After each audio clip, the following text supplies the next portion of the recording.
Bunny Rabbit lived in the forest. He had many friends. He was proud of his friends. One day, Bunny Rabbit heard the loud barking of wild dogs. He was very scared. He decided to ask help for. He quickly went to his friend.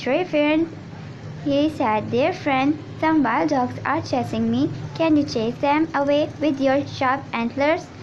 The bear replied, "I'm sorry. I'm hungry and tired. I need to find some food. Please ask the monkey for help."